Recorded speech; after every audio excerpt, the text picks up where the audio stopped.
toi Mazulu. Au nom puissant de Malakima Congo, Malakima Nkembo, Isaiah Congo, l'archange Congo qui vient bientôt délivrer son peuple qui est dispersé au-delà des fleuves de couche, comme c'est écrit dans le coma de Bangkok.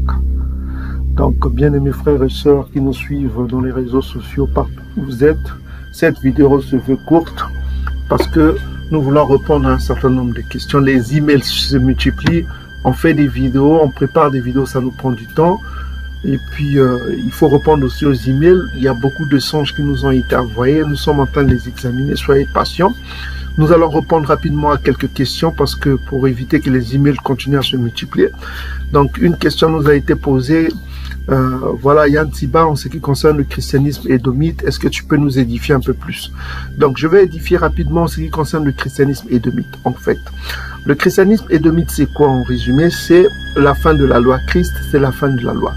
C'est la haine de la loi. Ok, mes frères et sœurs?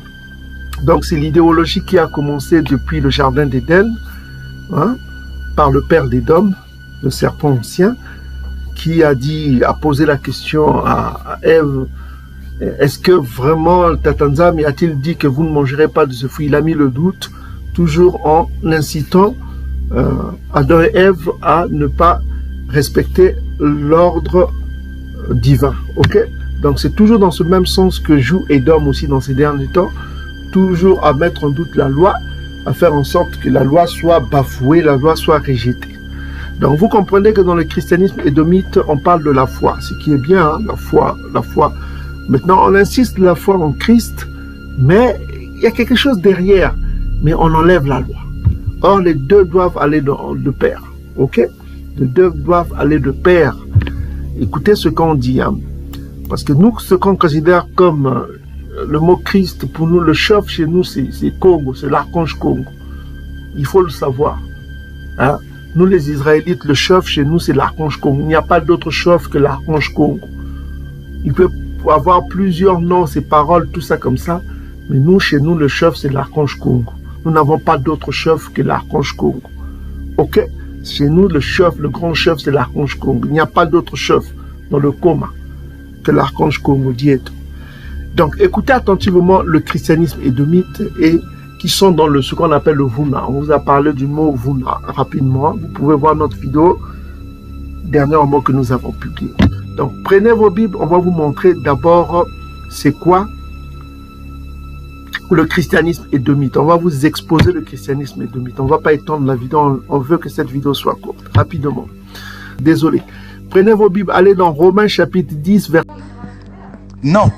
Tout le monde ne sera pas sauvé, Raïssa. Pourquoi? Parce que pour être sauvé, n'est-ce pas, il faut confesser Jésus-Christ.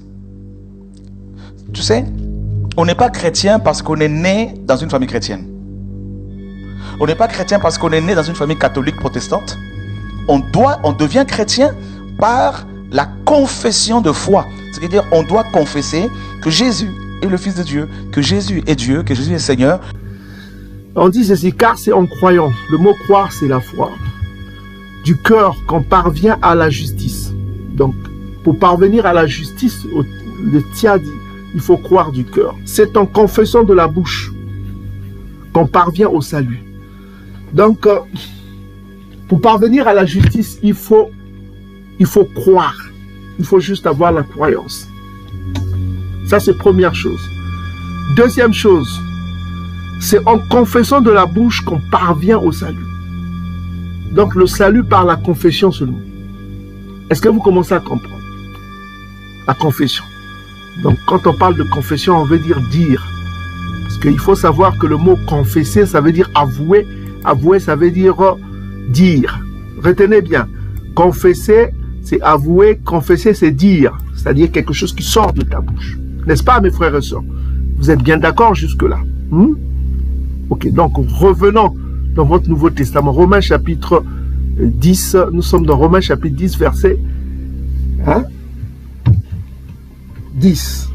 On dit ceci, car c'est en croyant du cœur qu'on parvient à la justice. En confessant de la bouche qu'on parvient au salut. Donc le salut par la confession. Par la confession.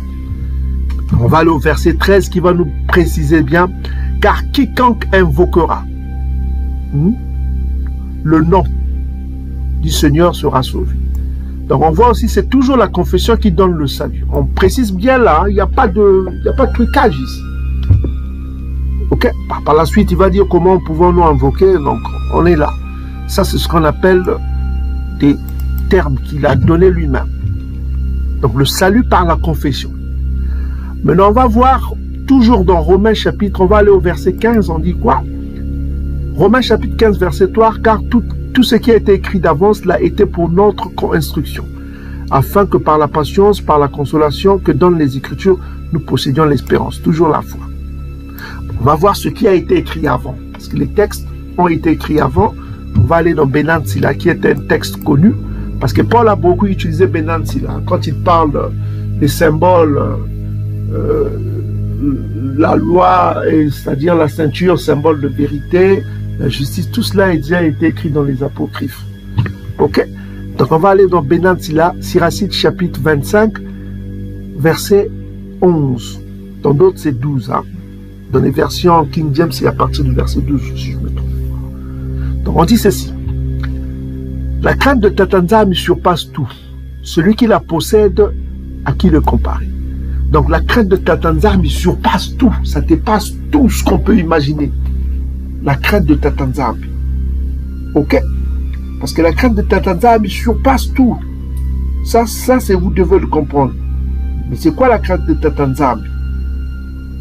Hein? Ecclésiaste chapitre 12, verset 13, pour certains, dans d'autres versions, on dit verset 15. Hein? Ok? Ecclésiaste chapitre 12, verset 13 à 14, dans d'autres c'est 15 à 16. On dit ceci, écoutons la fin de tout discours. Crainte Tatanzami. La crainte de Tatanzami, c'est quoi? C'est observer ses commandements. C'est là ce que doit faire tout homme. Donc on voit que la crainte de Tatanzami ne se limite pas seulement à la croyance, mais c'est observer le commandement. Donc observer les commandements de Tatanzami, on dit ici que quand on dit la crainte de Tatanzami surpasse tout, c'est-à-dire observer les commandements de Tatanzami, ça dépasse tout. Tout ce qu'on peut. Celui qui la possède, celui qui possède l'observation des commandements, c'est-à-dire l'obéissance, à qui le compare? On dit ici que la crainte de Tatanzami est le commencement de son amour. Donc, pour aimer Tatanzami, c'est pourquoi Isaïe dit, celui qui m'aime garde mes commandements. Donc, il faut garder les commandements pour prouver que tu aimes Tatanzami. Maintenant, la foi, c'est quoi? On définit la foi et le commencement de l'attachement à Tatanzami.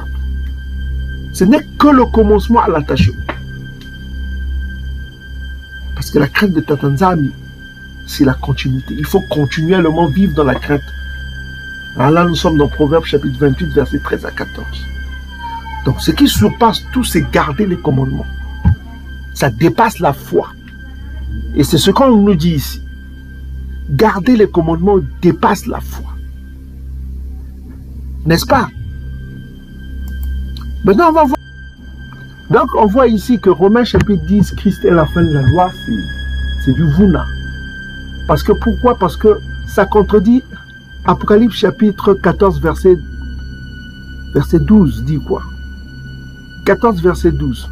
On dit ici, c'est ici la persévérance des saints qui gardent les commandements de Dieu, de Tatanzami, et la foi en Christ. Donc, on voit qu'il y a deux fonds de pair. Ce qu'on vient de lire dans Benan Sila. Il faut garder les commandements.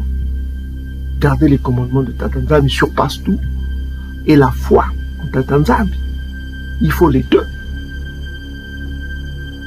Garder les commandements, c'est l'amour de Dieu. Avoir la foi, c'est le commencement à son attachement. Donc, les deux sont de pair. Hein? C'est ici la persévérance des saints qui gardent les commandements de Tatanzami. C'est d'abord ça. Première chose, on dit, la persévérance des saints, c'est garder les commandements de Tatanzami. C'est ça qui est plus important. Et, il y a autre chose, la foi. Donc, on voit que ce qui est plus important, c'est quoi? C'est garder les commandements d'abord. Mais ici, on nous dit que quoi? On vous dit quoi? Dans Romains chapitre 10, verset 4. On vous dit quoi? Car Christ est la fin de la loi. la fin de garder les commandements. Hein? Pour la justification de ceux qui croient. Pour justifier ceux qui croient. Donc la justification par la confession, par la foi en Christ. C'est ce qu'on veut vous dire ici. Mais ça contredit Apocalypse chapitre 14, verset 12, qui dit que gardez les commandements d'abord. Et ensuite, la foi, c'est d'abord les commandements de Dieu d'abord. C'est ça qui est primordial. Parce que la crainte de Tatanzami surpasse tout. Surpasse tout. La crainte de Tatanzami, c'est quoi? Ecclésiaste chapitre 12, verset 13 à 14. C'est l'obéissance à la loi, c'est garder les commandements. C'est ça qui surpasse tout. Ça surpasse tout. Ça surpasse tout, y compris la foi. Et voilà. Et lui-même, dans votre christianisme édomite, Isaïe va contredire votre Paul. Regardez, c'est pas Matthieu chapitre 7, verset 21. Regardez ce qu'on dit. Ceux qui me disent, Seigneur, Seigneur, n'entreront pas tous dans le royaume des cieux. Le mot dire, ça c'est quoi? C'est avouer. Dire c'est quoi? C'est avouer, c'est confesser. Donc il ne suffit pas seulement de dire, de confesser, comme vous a dit votre apôtre Paul.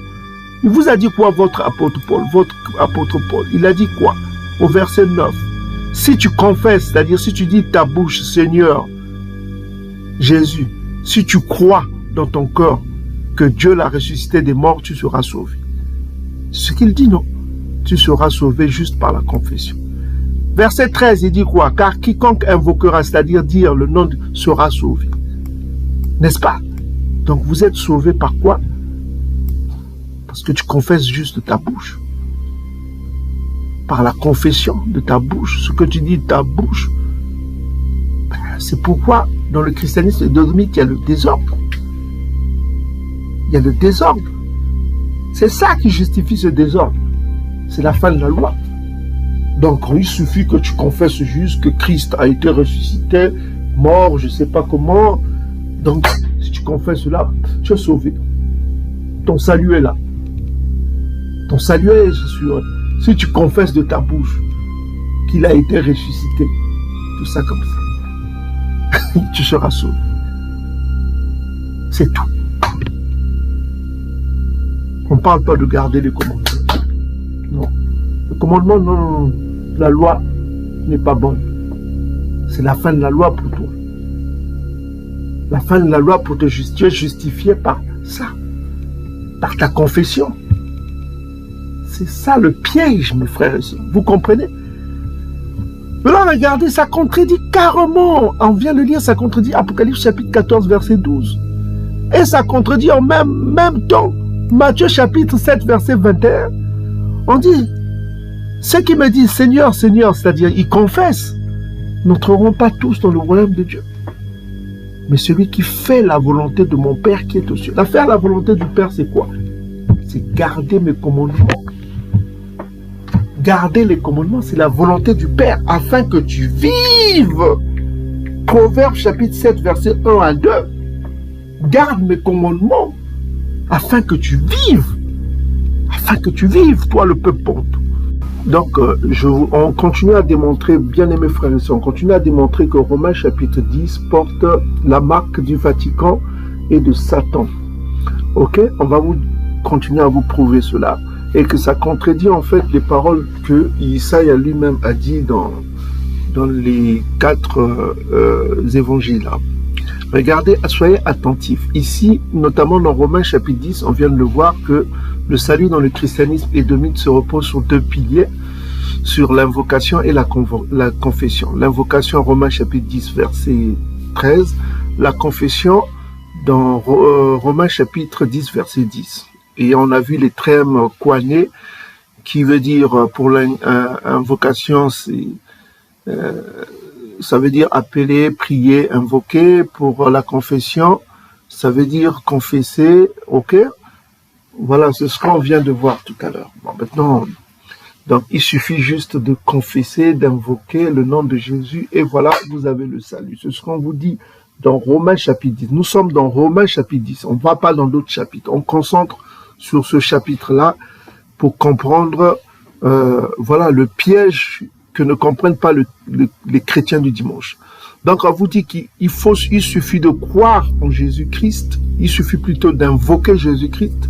Quiconque invoque, confesse Jésus-Christ, tout ça comme ça, il sera sauvé. C'est ce qu'on vous dit en un mot. Invoquer, confesser, il a le salut. Ok? Donc, c'est la fin de la loi pour lui, quoi. Il n'a plus besoin de la loi, puisqu'on dit que c'est la fin de la loi dans Romains chapitre 10, verset 4 qu'on vient de lire. Donc, il a la justification, parce que pour lui, la loi, c'est fini. C'est très dangereux, ça. Maintenant, regardez comment ça contredit en fait les paroles, voilà. Donc ici dans Romains chapitre 10, on vous concentre, on vous focalise, on focalise sur le Jésus. Donc on va écouter ce même Jésus, ce qu'il va dire. On utilise les termes, hein. On va écouter Isaïe ce qu'il va dire. Écoutez attentivement. Prenez vos Bibles, hein, vous allez voir la grande contradiction. Donc allez-y voilà. Prenez Jean chapitre 5, verset 24. Jean chapitre 5, verset 24 dit quoi? Écoutez bien mot par mot.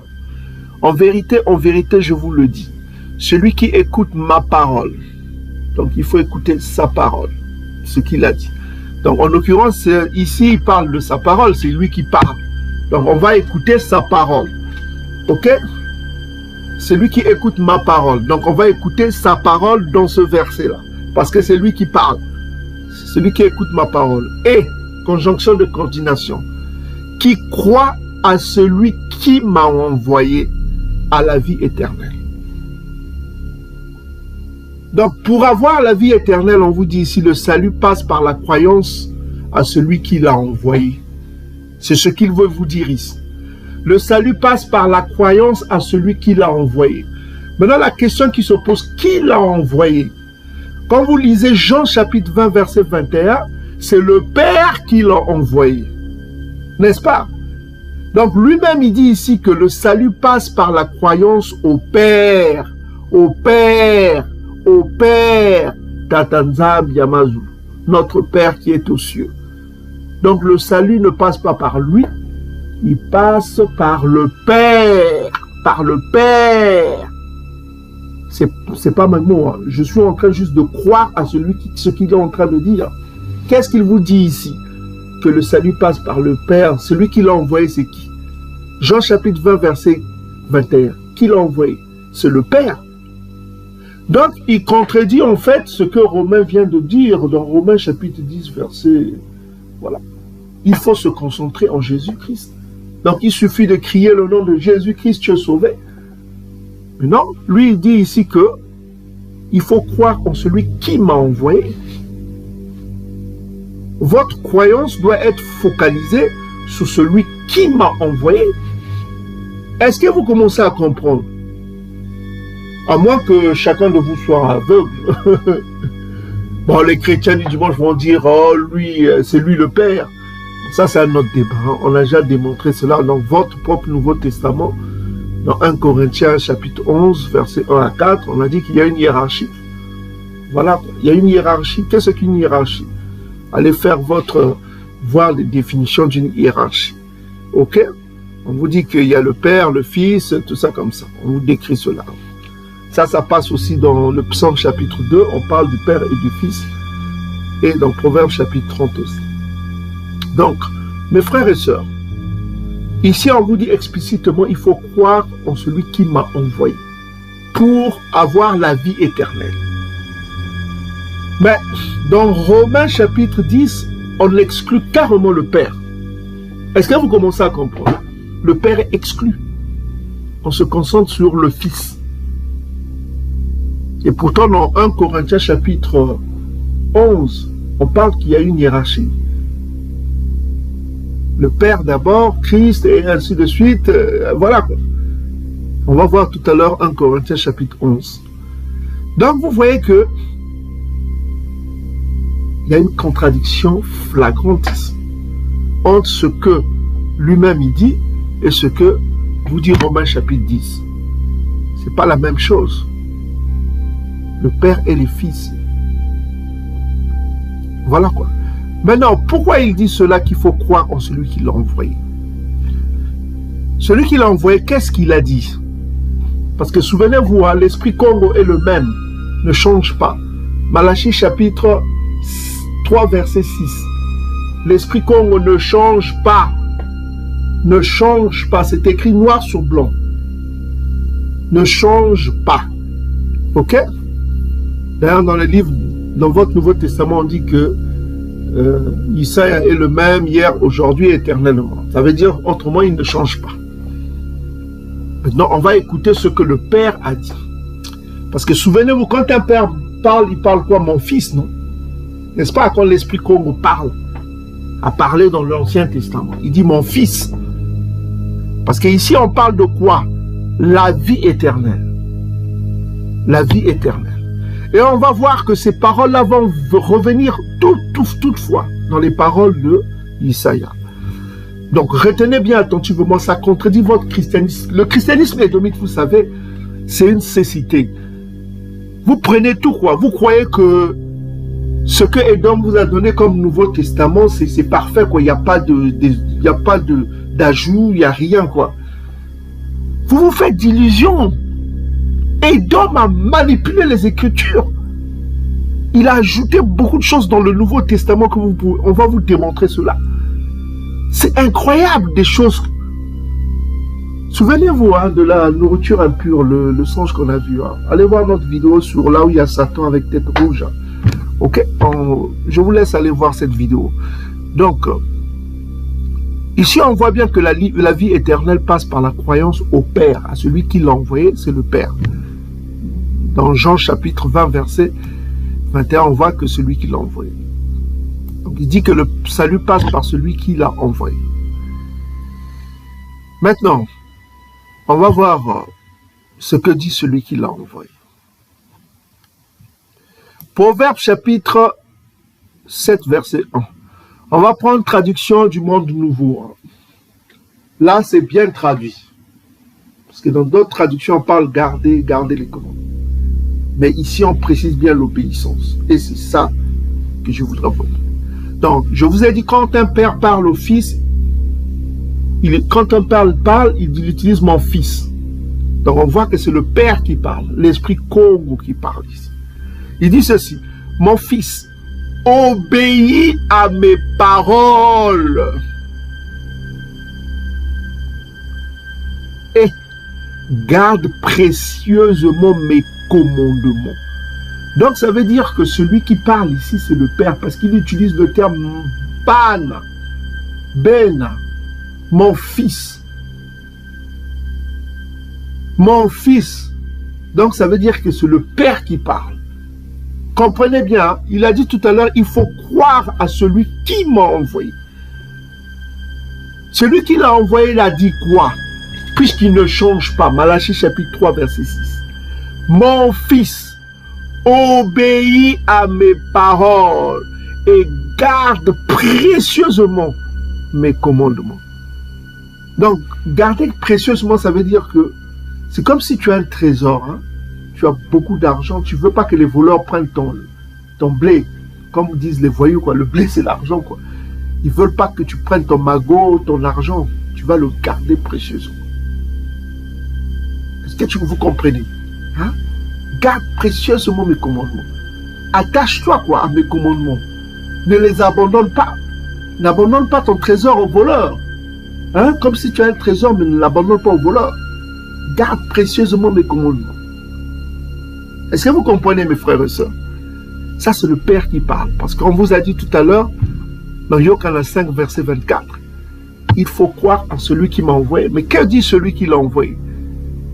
Garde précieusement mes paroles. Garde précieusement mes commandements. Et c'est au verset 2 que ça va dire quel est le but.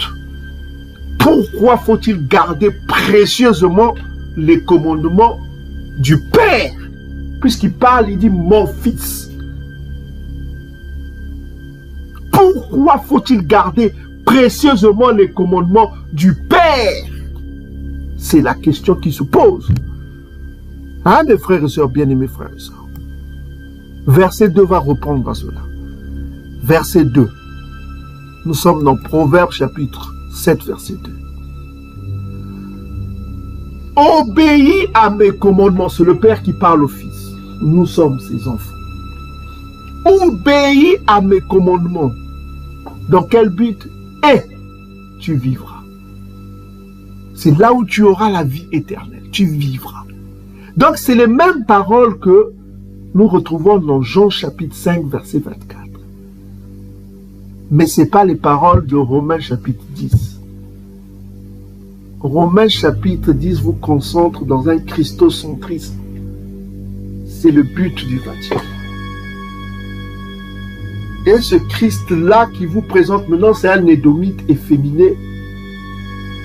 Il vous dit, allez-y là-bas.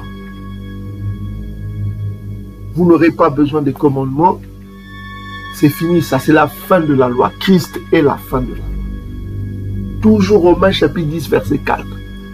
Croyez seulement et vous serez sauvés. C'est tout.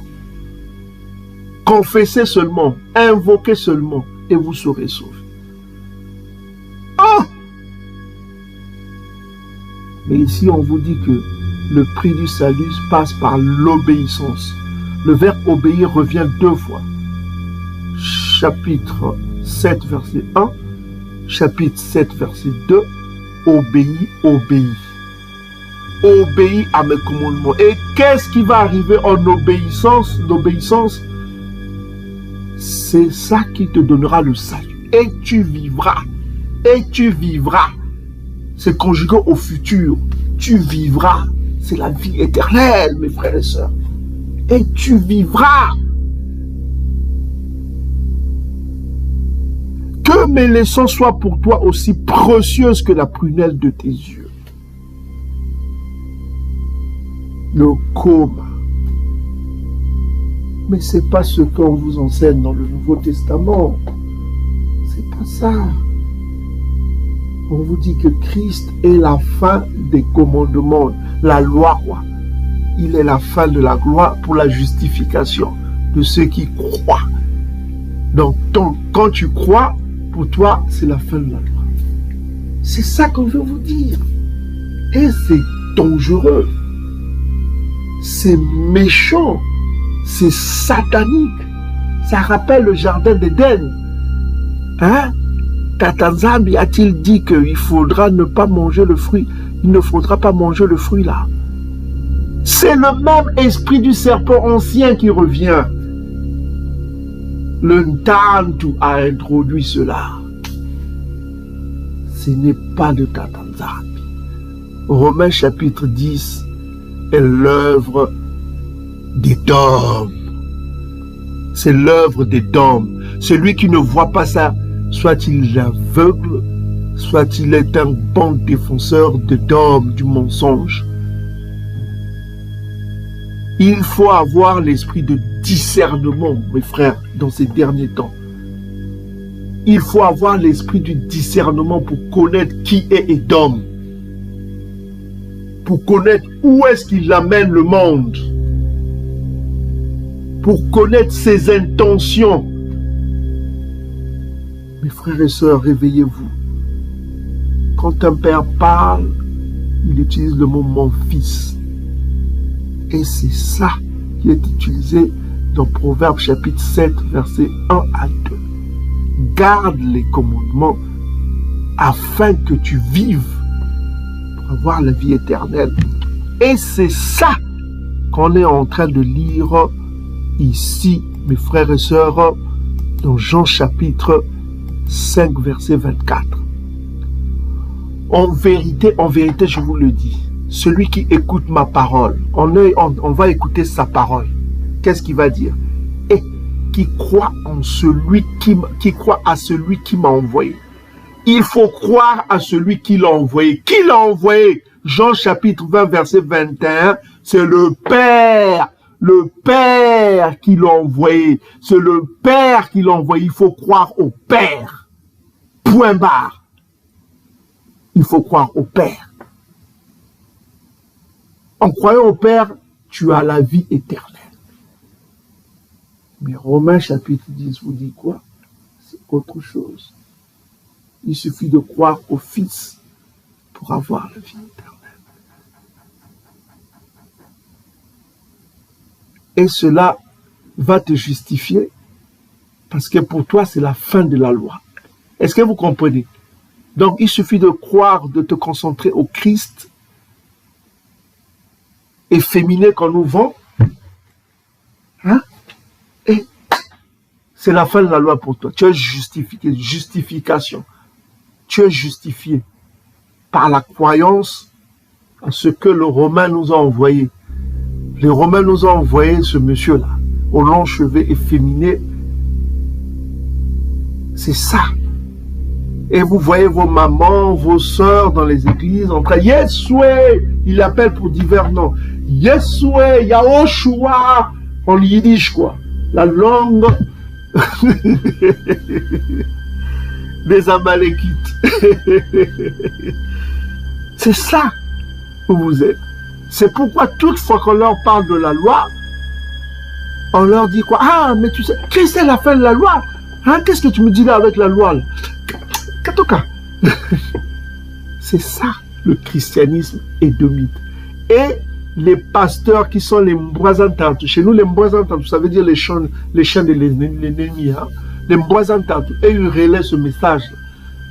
Parce qu'ils n'ont pas le discernement. Ils ne voient pas là où Édom a introduit sa doctrine.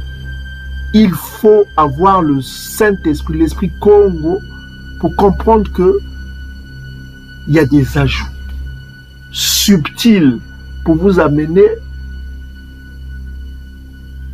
à croire que c'est la fin de la loi, que nous vivons dans la fin de la loi. Et ça, juste ces deux mots-là, c'est dangereux. Juste ces deux mots-là, c'est dangereux.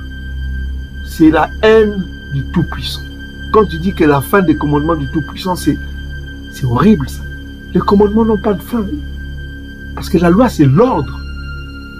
Quel est le synonyme de la loi? C'est l'ordre. L'ordre divin est toujours là. Hein? Le soleil, la lune, c'est l'ordre ça. Il n'y a pas de fin à l'ordre.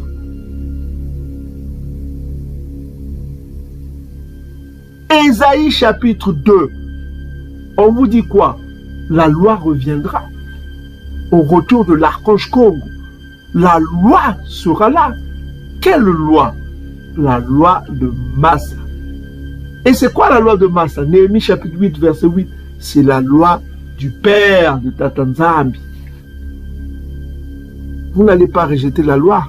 Comme Romains chapitre 10 vous dit que c'est la fin de la loi, la justification de ceux qui croient en l'efféminé que les Romains nous ont vendu. C'est ça le problème. Gloire, toute puissance au Père qui nous révèle ses secrets dans ces derniers temps.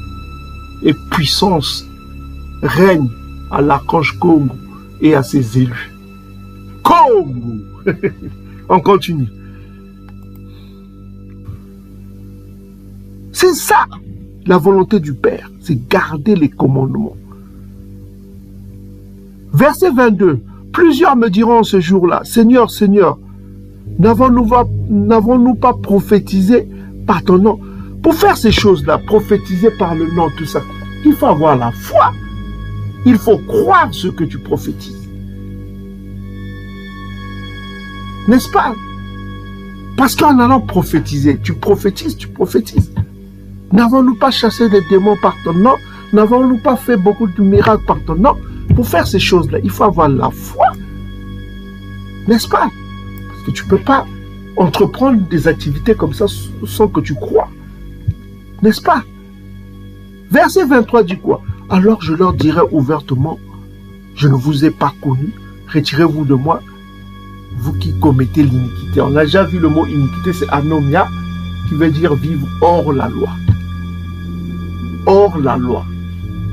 Ne pas respecter la loi. Pourquoi ils seront rejetés? malgré leur foi, malgré leur confession. Donc on voit qu'il n'y a pas de salut par la confession. Donc là, il y a une contradiction aberrante, une contradiction claire. On voit qu'on est en train de nous mentir ici. Il y a le vous. On voit que Romains chapitre 10, c'est le vous. On voit que ici, dans Matthieu, c'est la vérité. Donc on voit que Matthieu dit la vérité ici. Matthieu chapitre 7, il y a la vérité. Et Romains chapitre 10 vous amène quoi? Dans le mensonge. Il y a une contradiction flagrante. Justification par la confession. Et ici, justification par la loi. L'obéissance à la loi. Par la loi. Donc si tu ne respectes pas la loi de ta âme, tu seras rejeté. C'est ce qu'on nous dit. Et ça, c'est l'avenir. Donc la justification. La justification par la foi en Jésus-Christ édomite, on vous présente là efféminé, en vous croyant en lui juste qu'il a été ressuscité des morts, vous êtes sauvés. C'est rigolo ça. Hein? C'est rigolo, ça contredit Matthieu chapitre 7, verset 21. Hein? Ceux qui me disent Seigneur, Seigneur, ils confessent, non? Seigneur, Seigneur, n'entreront pas tous dans le royaume. Mais celui-là seul qui fait. Le verbe faire, c'est quoi? C'est l'action. Le verbe faire, c'est l'action. Ce n'est pas la croyance, là. Remarquez le verbe faire, celui qui fait la volonté de mon Père. Nous sommes dans l'action ici. Or, Paul, dans votre Romains chapitre 10, nous parle de confession, de sortir de la bouche, de confesser. Il suffit juste de confesser que Christ est ressuscité des morts. Pour toi, c'est la fin de la loi. Tu as la justification par la confession. La fin de la loi pour toi, tu n'as pas besoin de la loi. C'est ce qu'ils veulent vous dire. C'est Édom qui a introduit cela. C'est Édom. C'est le Kadiam Pemba. Est-ce que vous commencez à comprendre le piège?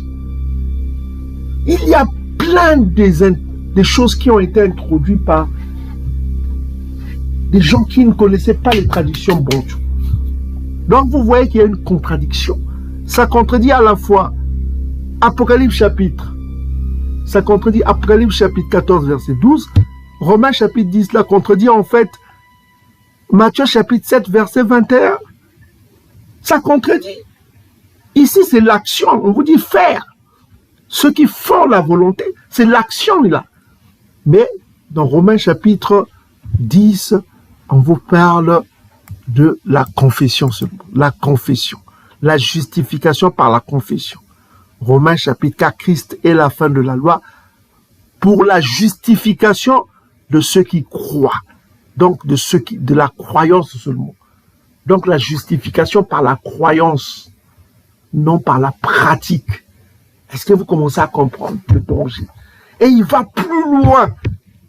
Il va plus loin dans la subtilité machiavélique, satanique. C'est tellement satanique qu'il va plus loin dans le satanisme de ce verset-là.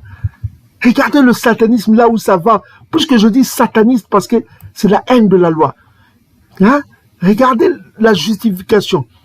Le verset 9. Si tu confesses, c'est-à-dire dire Seigneur, Seigneur, si tu confesses de ta bouche Jésus-Christ, et si tu le crois, la croyance, dans ton cœur, que Dieu l'a ressuscité de la mort, tu seras sauvé. Est-ce que vous commencez à comprendre? Si tu confesses, c'est-à-dire dire Seigneur, Seigneur, et si tu crois, donc tu confesses et tu crois. Donc il y a deux verbes, confesser et croire. C'est tout ce qu'il te faut. Et tu seras sauvé. Mais on vous a dit quoi? Il faut faire la volonté du Père pour être sauvé. Hein? Il faut faire la volonté du Père. Et ça va encore plus loin pour comprendre que ça, c'est du mensonge, ça. Prenez Matthieu chapitre 19, verset 29, ça contredit aussi. Matthieu 19, verset 16. Regardez, ça contredit toujours. Ça contredit toujours les paroles de votre Paul. Matthieu chapitre 19, verset 16 dit quoi? Et un homme s'approcha et dit à Isaïe, Maître, que dois-je faire de bon pour avoir la vie éternelle? C'est la question que chacun se pose chez soi. Qu'est-ce qu'il faut faire pour avoir la vie éternelle? Il lui répondit, pourquoi m'interroges-tu sur ce qui est bon? Un seul est bon. Si tu veux entrer dans la vie, observe les commandements. Observe les commandements. Point. Il s'arrête là. Maintenant, il y a un dialogue. Maintenant, le maître va poser les questions. Lesquelles? Si tu veux rentrer dans la vie. Ce maître-là pouvait entendre là et puis partir. Il a dit, il a dit cela, moi je pars pour moi, donc je dois observer les commandements. Mais il pose la question, lesquelles? Matthieu 17 répondit. 17, 18, il répond, lesquelles? Il lui dit. Et Isaïe lui dit, tu ne tueras point. Là, il est en train de citer Exode chapitre 20. L'Ancien Testament. C'est-à-dire les lois de Moïse, les lois de Dieu. Il est en train de citer la loi mosaïque. Parce que c'est ça la loi qu'ils connaissent. Ils étaient sur cette loi. Mais il ne leur a pas dit que voilà, il faut croire en moi pour être sauvé. Hein? Et la foi en moi que je vais ressusciter, il n'a pas dit ça à cet homme. Pourquoi il n'a pas dit que il faut croire en moi, que je suis né, ressuscité, je vais ressusciter, et si tu crois en moi, que je suis ressuscité des morts, et tu seras sauvé.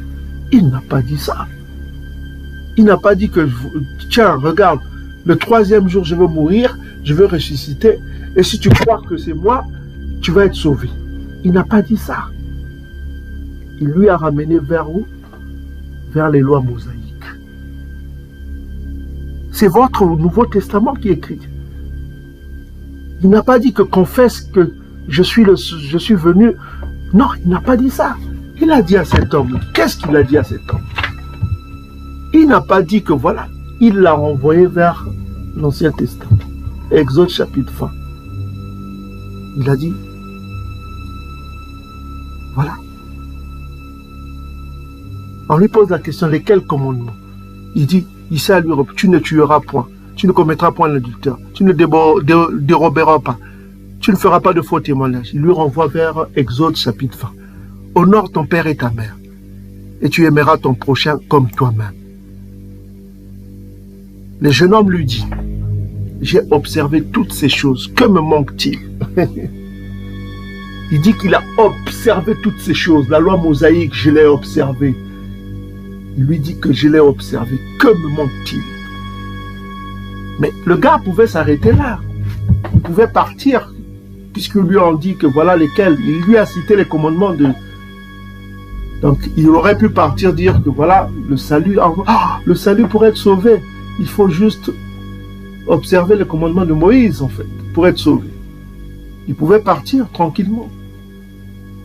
Mais il voulait un dialogue encore, il demande la suite. Là, ils sont orgueilleux maintenant. Il dit qu'il a tout observé. Que me manque-t-il? Là, il rentre dans l'orgueil. Là. Il rentre dans un domaine qu'il ne faut pas rentrer. On ne dialogue pas avec le Tout-Puissant. On ne se vante pas de la loi. Il faut s'humilier devant la loi. Parce qu'on ne peut pas tout accomplir, mais c'est le Tiadi qui doit venir. C'est le Tout-Puissant qui aime ceux qui obéissent. C'est lui qui donne la foi, c'est lui qui donne l'obéissance, c'est lui qui donne le pardon. Il pardonnera ses fidèles, c'est-à-dire ceux qui sont obéissants. On l'a lu dernièrement dans le psaume 101, versets 4 à 7. Il aura pitié des obéissants. Psaume 101, verset 6. Si je ne me trompe pas. Il aura pitié des obéissants, des fidèles. Parce que si tu te forces à garder les commandements, dans les difficultés, tu fais de ton mieux, il aura pitié de toi. Il aura pitié de toi.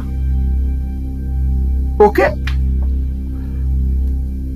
Mais le gars lui demande, lui dit,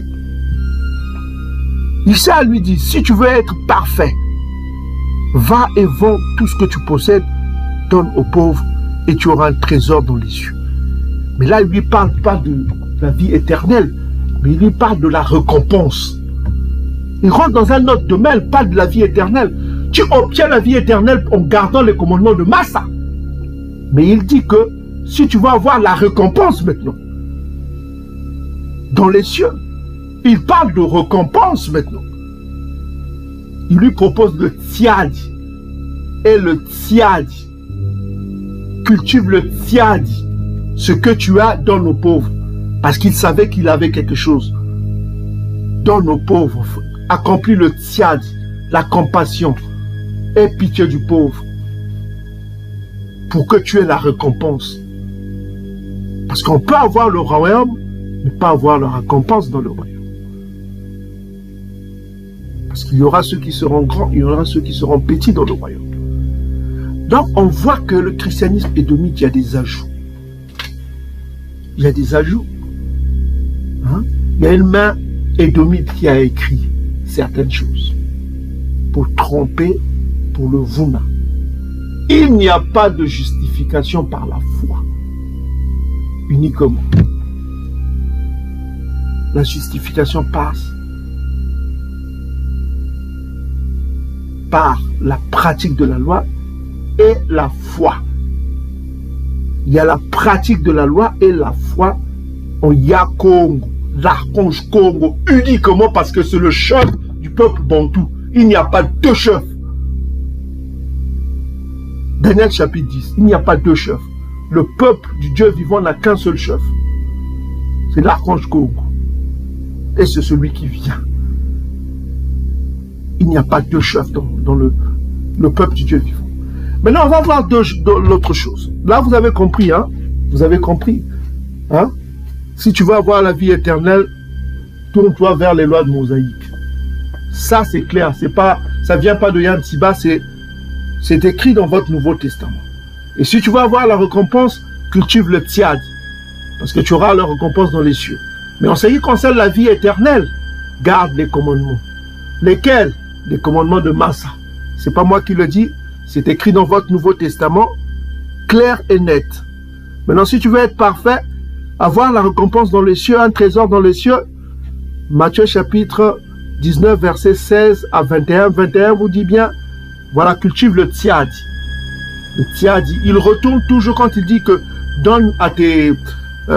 donne du trésor aux pauvres, tout ça, ça rejoint toujours la loi mosaïque. Lévitique chapitre 19. Tu aimes ton prochain comme toi. Il répète les mêmes choses.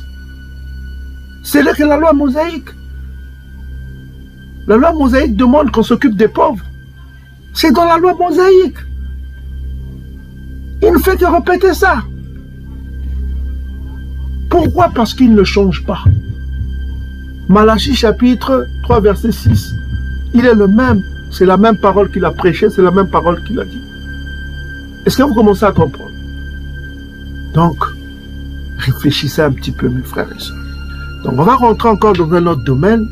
On va voir encore le Vuna dans le christianisme édomite.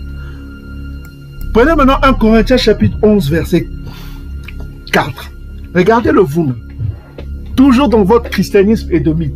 Le Vuna. On est en train de montrer le Vuna. Hein? Le satanisme dans le christianisme édomite. Apparemment, ceux qui ont écrit certains ajouts là, ils n'avaient pas la connaissance des traditions des Israélites bibliques. Ils ne connaissaient ni les localités, on va vous le prouver, ils ne connaissaient ni la géographie, ni les traditions. Celui qui a écrit le livre de Corinthiens, là, il ne connaissait même pas les traditions bantou. Il n'avait pas la connaissance des traditions de l'Ancien Testament. Je vais vous le prouver. Regardez vraiment, c'est taper à côté. Prenez votre pasteur, mettez votre pasteur assis et discutez avec vos pasteurs de ce que je vais vous montrer maintenant. Hein? Prenez votre pasteur, discutez avec votre pasteur. Prenons le Nouveau Testament. Allons dans 1 Corinthiens chapitre 11, Vous prenez avec votre pasteur, vous discutez avec votre pasteur de ça. Vous donnez des versets que je vais vous donner maintenant. Prenez note, hein? Vous allez fermer la bouche de votre pasteur. Il va pas comprendre. Il va pas comprendre. Regardez, écoutez attentivement. 1 Corinthiens chapitre 11, verset 4. Tout homme qui prie et prophétise la tête couverte déshonore son chef. Le chef dont il fait référence, c'est le Christ, hein? Parce qu'il a dit au verset 3, il dit que je veux cependant que vous sachiez que Christ est le chef de tout homme, que l'homme est le chef de la femme. Donc, il fait référence à Christ. Pour nous, c'est l'archange Congo qui est le chef, qui s'est manifesté. Donc, on voit ici, regardez attentivement. Tout homme qui prie ou qui prophétise la tête couverte déshonore son chef.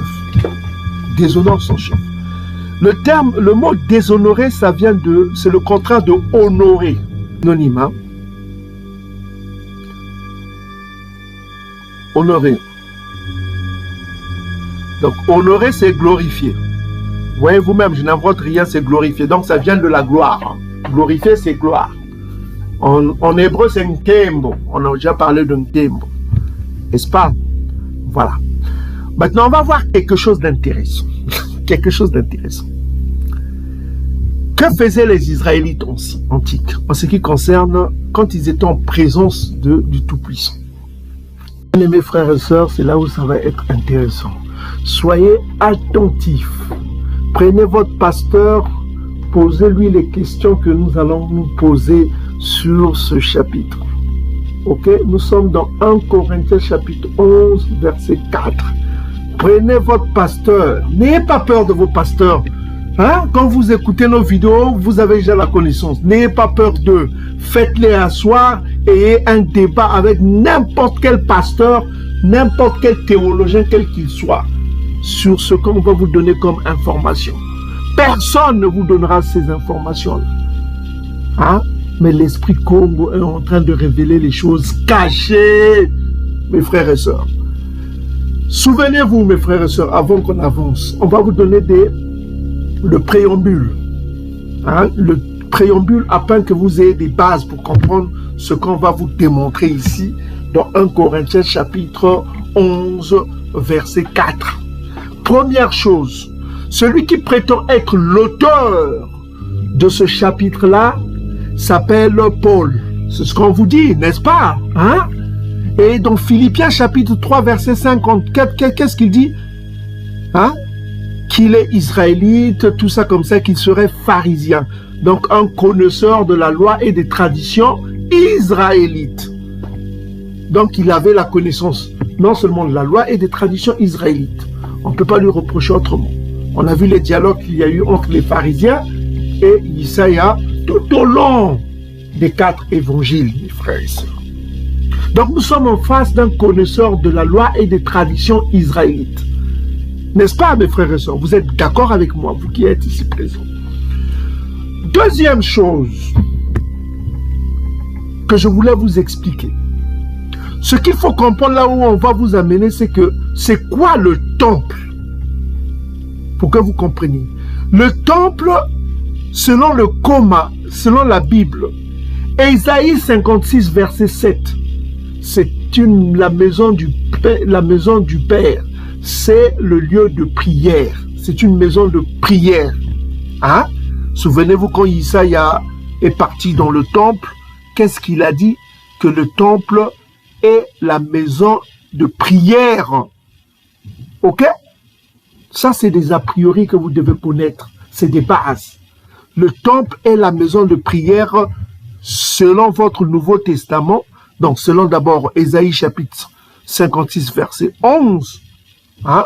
Le temple est la maison de prière est confirmé dans Matthieu chapitre 21, verset 13. Vous êtes d'accord, c'est une maison de prière. N'est-ce pas? De prière. Maintenant, qu'est-ce qu'on va voir maintenant? Maintenant qu'on sait que le temple est une maison de prière, Avant la construction du temple par Salama, Nabi Salama, il y avait des tentes qui faisaient office de temple. Et qui est-ce qu'on voyait dans les temples? C'était des Lévites qui priaient avec de l'encens. C'était des Lévites qui chantaient. Ça, vous pouvez aller sur Wikipédia pour vous-même voir à quoi qui servait dans le temple. C'était des Lévites. N'est-ce pas? Dans le temple. Maison de quoi? De prière. Souvenez-vous, temple, maison de prière. Avant la construction du temple par Nabi Salama, il y avait des tentes qui conservaient de temples, des tentes mobiles. Puisqu'ils étaient en mouvement, exode, ça veut dire marcher, tout ça comme ça.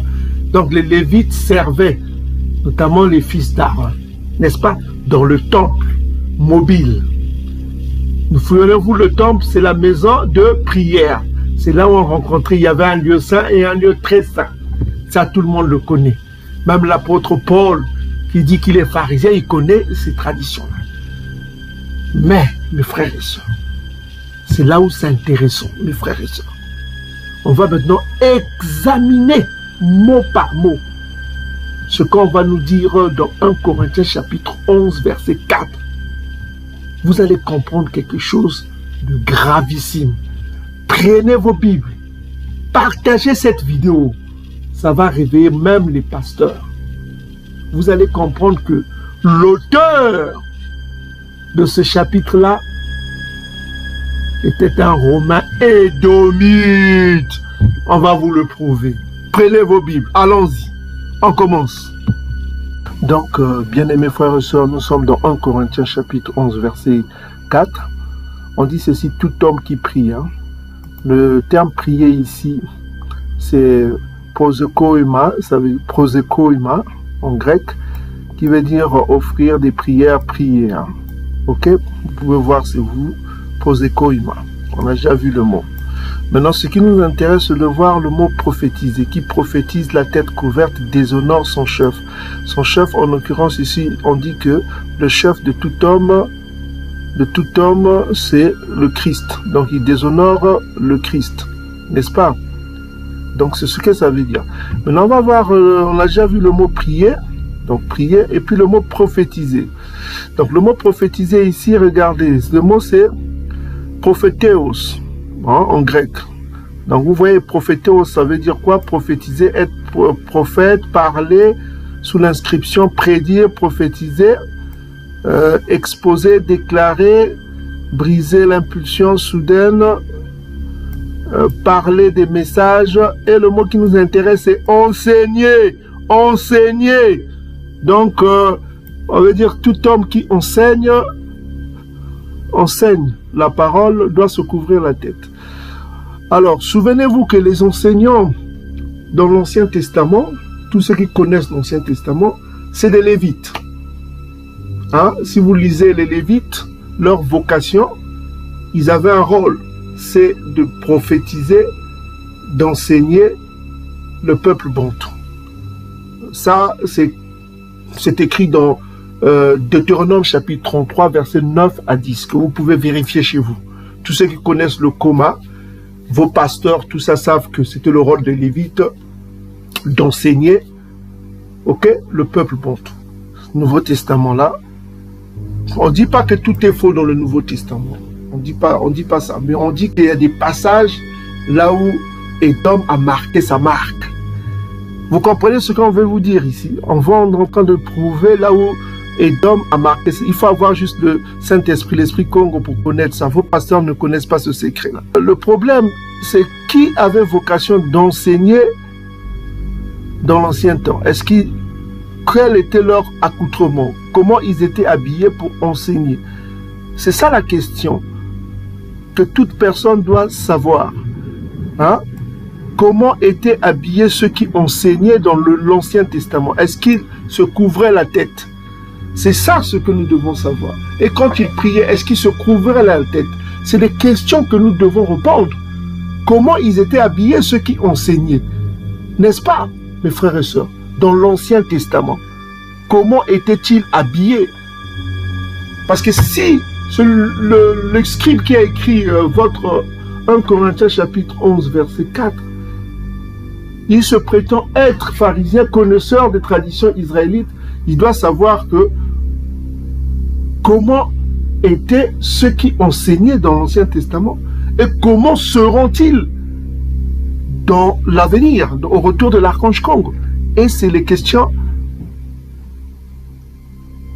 que nous allons répondre pour connaître le Vuna de Mindeli, le Vuna de Ntsav des Édomites. Donc voilà. Donc on voit que le mot utilisé, ça veut dire prophétiser ou enseigner. Ok, vous comprenez mes mots? Donc c'est ça qui est important. On va voir comment étaient ceux qui enseignaient, ceux qui priaient dans l'Ancien Testament. Comment étaient-ils habillés? C'est ce qu'on va voir avec vous, mes frères et sœurs, pour connaître le Vuna. Voilà quoi. Allez, allons-y. Ok, bien-aimés frères et sœurs, nous venons de lire que c'est une honte. Ok, c'est un déshonneur pour un homme de prier, c'est-à-dire dans le temple. Hein. Le temple, c'est un lieu de prière. De prier ou de prophétiser, c'est une honte. Dans votre christianisme édomite, c'est une honte de prier, le verbe prier. Deuxième verbe qui a été utilisé, le verbe prophétiser. Donc, c'est une honte. La tête couverte, donc de porter un chapeau, de porter quelque chose sur la tête. Donc, il faut avoir une tête vide en quelque sorte. C'est un déshonneur. On a vu que déshonneur, c'est le contraire de honneur. Qui honneur veut dire gloire, n'est-ce pas, mes frères et sœurs? On vient de le voir tout à l'heure. Maintenant, bien aimés frères et sœurs, on va voir dans Exode, chapitre 28, verset 40, que dit le Tout-Puissant. Ok? Parce qu'il faut se souvenir que le rôle du prêtre, c'était de prier, hein, de chanter, de rencontrer le Très-Haut dans le temple. Or, le temple, c'est quoi? C'est un lieu de quoi? De prière. C'est là où il y avait les Lévites. Donc là, on va voir les fils d'Aaron, comment eux, ils étaient vêtus. Pourquoi? Qu'est-ce qu'ils portaient sur la tête? On dit ceci. Donc nous sommes dans Exode 28, verset 40. On commence par ça. On va voir déjà la contradiction entre votre christianisme édomite et l'histoire du coma. Que dit le coma ici? Écoutez attentivement. Exode 28, verset 40. Pour les fils d'Aaron, c'est-à-dire les grands prêtres de la lignée d'Aaron, tu feras des tuniques. Tu leur feras des ceintures. La ceinture, hein? Voilà. Et tu leur feras des bonnets. Des bonnets. Des bonnets. Bonnets, c'est ce qu'on met sur la tête. Hein? Donc, si vous pouvez voir sur le temple en Égypte de Ramsès III. Donc, nous avons déjà publié une vidéo, les Israélites en Égypte, que vous pouvez voir sur notre site. Donc, on a identifié les prêtres israélites sur les murs d'Égypte. Hein. Donc, ici, en l'occurrence, vous pouvez voir un prêtre israélite, il a un bonnet sur la tête rouge. C'est comme indiqué dans le coma, c'est un bonnet rouge que portaient les Israélites. Ok? Donc, voilà. Donc, ce bonnet que vous pouvez voir sur l'écran, avec des boucles d'oreilles, comme c'est signifié, des écritures sont là. Il portait les boucles d'oreilles, le bonnet, la ceinture rouge. Cramoisi, ça vient du rouge. Hein? Hein? Donc, vous avez toutes les écritures signifiées là. Ils avaient des franges, tout ça comme ça. Donc, le bonnet là, qu'il portait, c'était pourquoi? Pourquoi le Tout-Puissant a dit qu'il porte le bonnet? On va voir la raison pourquoi. Regardez la raison. Donc, pour les fils d'Aaron, qui rentraient dans le temple, pourquoi? Pour prier, n'est-ce pas? Les fils d'Aaron, tu feras des tuniques, tu leur feras des ceintures, tu leur feras des bonnets. Alors, pourquoi? Il va dire pour marquer leur dignité et pour servir de parure, pour marquer leur dignité. C'est quoi le mot dignité là? Regardez le mot dignité c'est quoi? C'est Nkembo. Nkembo. Nkembo, qu'est-ce que se traduit? C'est gloire. Ça veut dire richesse, esprit de dignité, d'honneur. Honneur. Le Nkembo, mes frères et sœurs. C'est pour le Nkembo. Ok? On va voir ce mot-là, Nkembo. Vous allez voir. C'est ce qu'on vient de dire, c'est pour l'honneur. Mais dans votre Nouveau Testament, on dit quoi? Que c'est un déshonneur de se couvrir la tête. Maintenant, on va voir en profondeur, est-ce que les prêtres, quand ils priaient, ils avaient la tête couverte? On va voir ça maintenant. Donc, vous voyez déjà ici, on commence juste, hein, qu'il y a une contradiction, mes frères. Réveillez-vous, peuple pontou. Réveillez-vous. Si ce texte avait été écrit par un Israélite, comment se fait-il qu'ils ne connaissaient même pas les traditions israélites? Que les Israélites se couvraient la tête, que c'était un honneur pour eux de porter les bonnets, que c'était un honneur, un Nkembo. Mes frères, voyez-vous, dans votre Nouveau Testament, on vous dit que c'est un déshonneur. Celui qui écrivait ça, est-ce qu'il connaissait réellement les traditions israélites? Et on vous dit que c'est Paul, que c'était un pharisien. Un pharisien, c'est un docteur de la loi. N'est-ce pas ce qui est écrit dans Jean 3, chapitre 10? Nicodème était un pharisien. Jean 3, chapitre 1. Verset 10, on dit que c'était un docteur de la loi. Donc Paul connaissait la loi. Et il se prétendait connaître la loi. Si c'est lui qui l'avait écrit, mes frères et sœurs, comment se fait-il qu'il ne connaissait même pas les traditions israélites? Posez-vous la question. Posez-vous la question, mes frères et sœurs. Pourquoi vous dormez? Réfléchissez un petit peu. Un enquêteur de police fait des investigations. Lorsqu'il trouve quelque chose de suspect, il comprend facilement, mes frères et sœurs. On va aller plus loin, hein. Ça c'est juste un début. Là, on dit que porter le bonnet, c'était un honneur. C'est le Nkembo, c'est pour le Nkembo. Le Tout-Puissant, l'archange Congo lui-même dit ici que c'est pour le Nkembo. Le Nkembo, H3519. H3519, le Nkembo. C'est le mot qui est là, Nkembo. H3519, ça veut dire quoi, Nkembo? La gloire, l'honneur. Maintenant, le contraire, c'est quoi? C'est ce que donne votre christianisme édomite, déshonneur. Déshonneur. N'est-ce pas, mes frères et sœurs? Le Nkembo. Regardez vous-même les mots qui ont été utilisés. L'archange Congo dit ici que mettez-les les bonnets sur la tête. C'est pour le Nkembo. Couvrez-les la tête. C'est pour la gloire, mes frères et sœurs. Mais dans votre Nouveau Testament,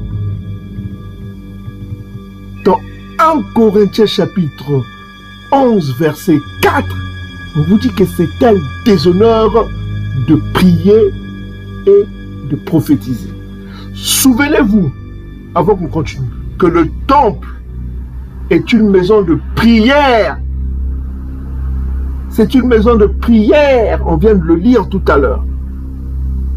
Mes frères, maintenant soyez attentifs. Ouvrez vos oreilles. Ouvrez vos oreilles. Réfléchissez dans votre cerveau. Demandez à votre pasteur de réfléchir. Si ce texte avait été écrit par un Israélite qui connaissait les traditions israélites, il ne devait pas dire que c'est un déshonneur pour un homme de se couvrir la tête, c'est-à-dire d'avoir un bonnet, en priant et en prophétisant. On va aller plus loin. On va voir, est-ce que les prêtres avaient la tête couverte ou les autres Israélites quand ils priaient, quand ils prophétisaient. Et c'est là où ça devient dangereux et intéressant. Ouvrez vos oreilles. On va voir la vérité, mes frères et sœurs. Édom nous a trompés sur certains chapitres. Il a mis sa main. Et on va dévoiler le Mukadiam Pemba. Édom. Édom. Si vous ne connaissez pas qui est Édom, vous allez le connaître. Édom est sur terre pour être le méchant. Alors, on continue. Donc, on voit que c'est pour la gloire que la lignée d'Aaron, qui avait vocation de rentrer dans le lieu saint et très saint, on va voir s'ils rentraient dans le lieu très saint avec leur bonnet. Parce que le lieu très saint, c'est là où on rencontre le Très-Haut. Parce que rencontrer le Très-Haut, c'est plus que même prophétiser, c'est plus que prier. Parce que prière, c'est une rencontre. Est-ce que vous devez avoir la tête couverte, avoir vos bonnets quand vous êtes devant le Très-Haut? On va voir ça, mes frères et sœurs. On va voir ça. Vous allez comprendre que celui qui a écrit ce texte-là n'était pas un Israélite. C'est quelqu'un qui ne connaissait même pas les traditions. C'était un Romain et Édomite qui ne connaissait même pas les traditions israélites. Qui écrivait là, ah, on doit tromper les gens plus tard. On doit tromper, on va faire avec plein de philosophie là. Pour toujours le but de s'attaquer à la loi de Tatanzambi. La fin de la loi. C'est ça le but. Que vos enfants apprennent que l'homosexualité c'est bon. Que vos enfants apprennent que la zoophilie c'est bon. C'est ce qui est en train d'être mis dans la tête des générations. Ils sont en train de mettre les graines de l'iniquité déjà. Réveillez-vous, revenez à l'obéissance au coma de Bankaka. Enseignez à vos enfants la loi de Massa. Cela va nous protéger dans les temps qui vont venir là. Nous sommes dans les derniers temps. Réveillez-vous, mes frères. Le christianisme édomite est une malédiction pour nous. On va vous le prouver dans nos vidéos. Que faisaient les Israélites antiques en ce qui concerne quand ils étaient en présence du Tout-Puissant? Est-ce qu'ils avaient la tête couverte ou la tête découverte? Ça, c'est important que vous sachiez ça. Parce que prier, prophétiser, hein, c'était le rôle des Lévites en Israël antique. C'est-à-dire, ils priaient, ils prophétisaient, n'est-ce pas? Parce que prophétiser, ça veut dire enseigner, tout ça comme ça, révéler tout ce que vous voulez. C'est que le rôle des Lévites, c'est que selon Deutéronome chapitre 33, versets 9 à 10. C'était les prêtres qui le faisaient. Maintenant, on va voir comment les prêtres se comportaient devant l'archange Congo, qui était la lumière du Tout-Puissant, c'est lui qui se manifestait devant eux, qui était dans le lieu très saint. C'est pas Tatanzami, c'est l'archange Congo qui était là. L'ange de l'Alliance, n'est-ce pas? Donc on va aller dans Exode chapitre 28, verset... On va prendre Exode chapitre 28, versets 2 à 4. On dit ici, tu feras à Aaron, ton frère. Aaron, c'est un lévite, hein? C'est le frère de Massa. Massa qui est lévite, Aaron, c'était un prêtre, le grand prêtre. Tu feras à Aaron, ton frère, des vêtements sacrés. Pour sa dignité. Le mot dignité ici, c'est gloire, pour sa gloire. C'est Nkembo. Comme vous pouvez voir Nkembo, on dit c'est la gloire. C'est l'honneur. Ok? Pour servir de parure. Toujours un autre mot qui indique gloire. Pour servir de parure, de gloire. N'est-ce pas? Donc, les vêtements qu'on va donner à Aaron, c'est pour sa gloire, c'est pour la gloire. Pour marquer sa gloire. La gloire. Mais on va voir dans d'autres traductions. Donc, tu parleras à tous ceux qui sont habiles, à qui j'ai donné un esprit plein d'intelligence, et ils feront des vêtements d'Aaron afin qu'ils soient consacrés. Donc, ces vêtements-là, afin qu'ils soient consacrés. Qu'ils soient consacrés. Voilà, les vêtements-là, c'est pour qu'il exerce mon sacerdoce. Pour exercer le sacerdoce, le lévirat, tout ça comme ça. Donc, c'est pour entrer dans le lieu saint et très saint. Donc, voici les vêtements.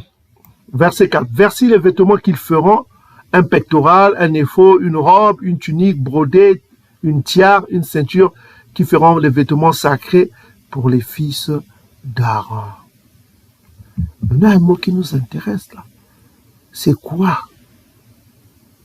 Ce qu'on traduit comme tiare. Tiare, on traduit comme turban. Quelque chose qu'on met sur la tête, un turban. Un tiare, c'est quoi? Un turban. C'est ce qu'on couvre la tête, mes frères. Donc, les prêtres avaient toujours une tête couverte. Parce qu'un turban, c'est quoi? Dans d'autres traductions, on dit quoi? Prenez d'autres traductions. Exode chapitre 28, verset 4. On va prendre une traduction simple. Français courant. On dit quoi? Français, nouvelle, je sais pas quoi, français, tout ça comme ça. On dit quoi? Nouvelle Bible français courant. Ces vêtements seront le pectoral d'éphod, le manteau, la tunique brodée, le turban et la ceinture. Ils feront ces vêtements pour Aaron, pour ses fils qui revêtiront pour exercer leur fonction. Donc, pour exercer leur fonction, ils avaient besoin de cet accoutrement-là pour rentrer à la fois dans le lieu saint et très saint. Pour faire les prières. Donc, pour faire les prières, ils avaient besoin, il fallait qu'ils se couvrent la tête, mes frères. Ils avaient besoin de couvrir la tête. C'est quoi un turban? Synonyme. Turban, c'est quoi? C'est un bonnet. C'est quelque chose qu'on vous a déjà montré.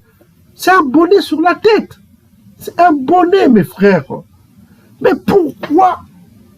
Donc, leur fonction, c'était quoi?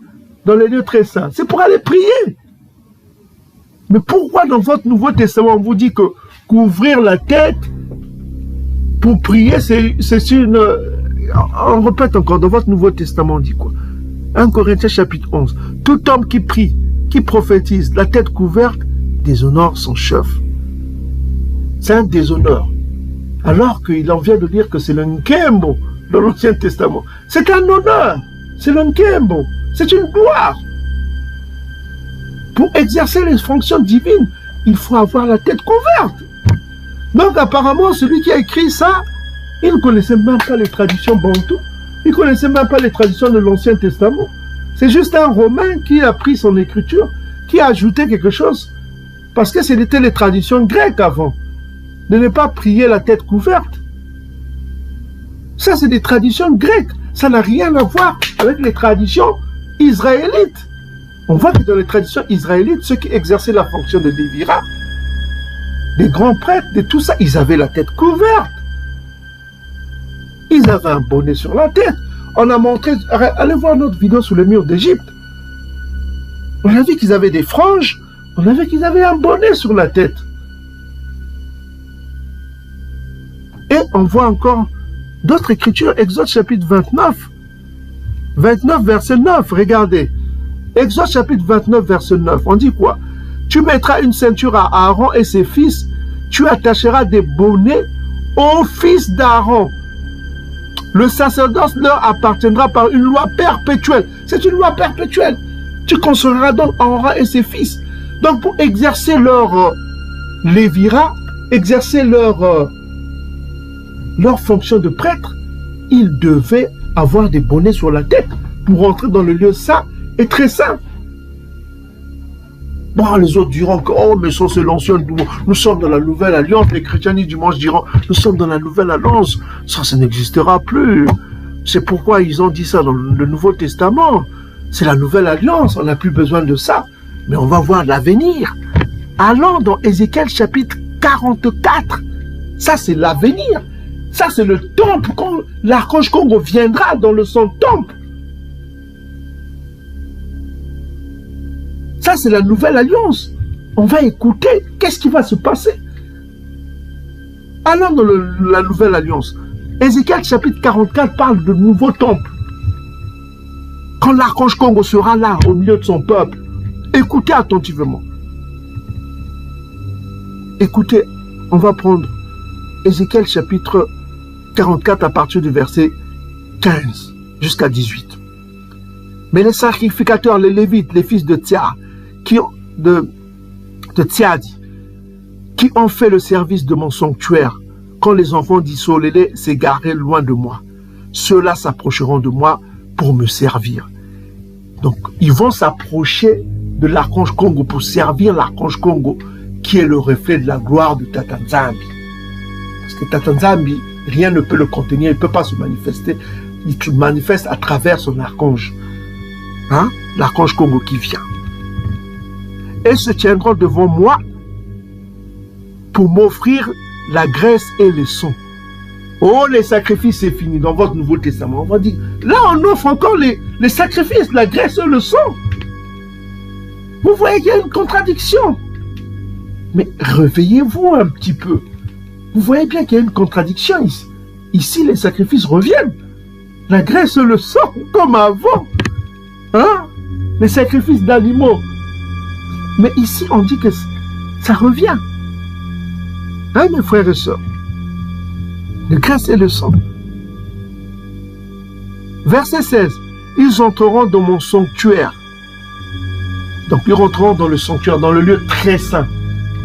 Là où est l'archange Congo, ils rentrent dans son sanctuaire. Mais comment ils seront dans son sanctuaire? Ils s'approcheront de ma table pour me servir. Ils s'approcheront devant l'archange Congo. Ils seront à mon service, les Lévira. Verset 17. Comment seront-ils? Lorsqu'ils franchiront les portes du parvis intérieur, c'est-à-dire le parvis intérieur, le lieu très saint. Comment seront-ils? Ils revêtiront des habits de lin. Ils n'auront sur eux rien qui soit en laine. Quand ils feront le service aux portes du parvis intérieur, pas le parvis extérieur, intérieur, là où est l'archange Congo, et dans la maison, là où est l'archange Congo. Verset 18, comment sera? Ils auront des tiares de lin sur la tête. Congo! Ils auront donc le tiare de lin sur la tête. Le tiare là, c'est quoi? Regardez. Turban! Turban, c'est-à-dire bonnet. Ils auront la tête couverte, mes frères, devant le Très-Haut.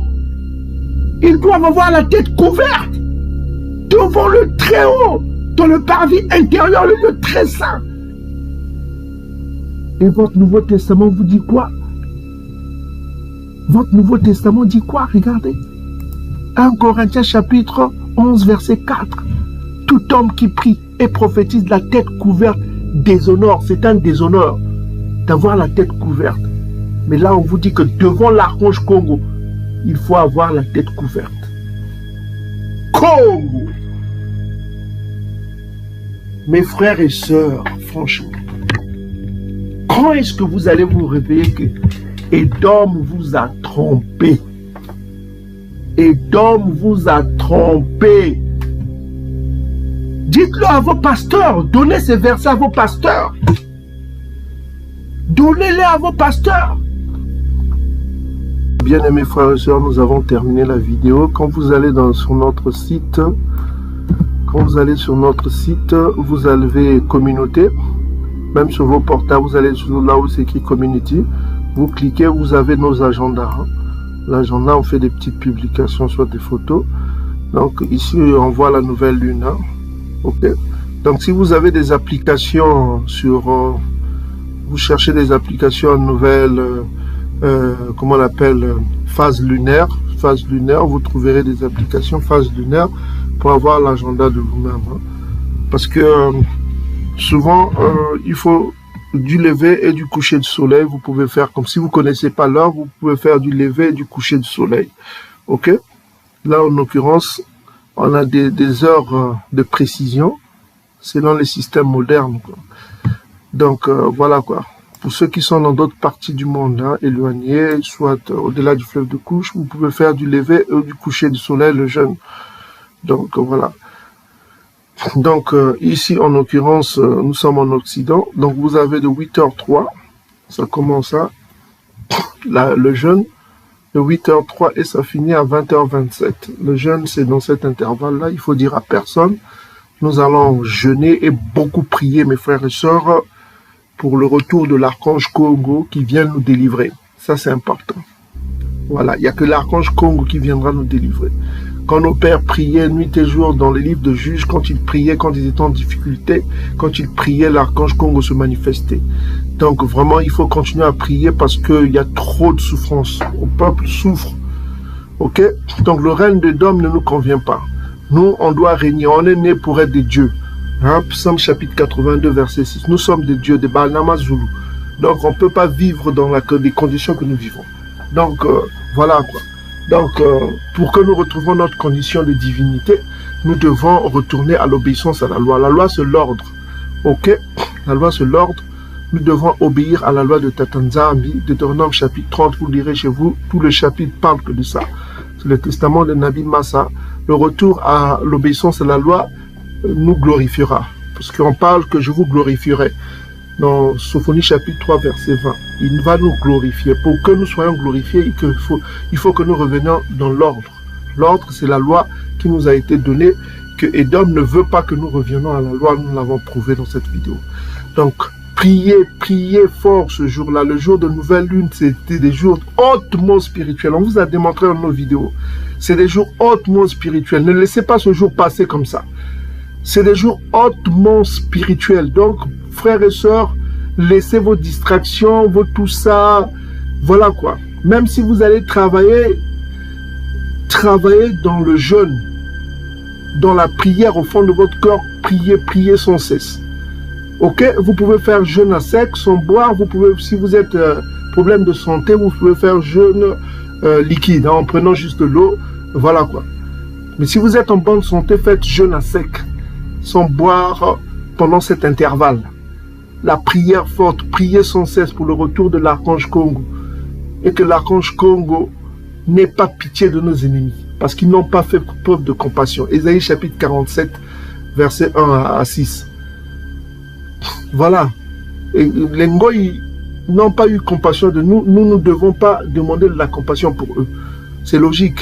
Parce qu'ils n'ont pas fait preuve de compassion. Le Tout-Puissant n'aura pas compassion d'eux.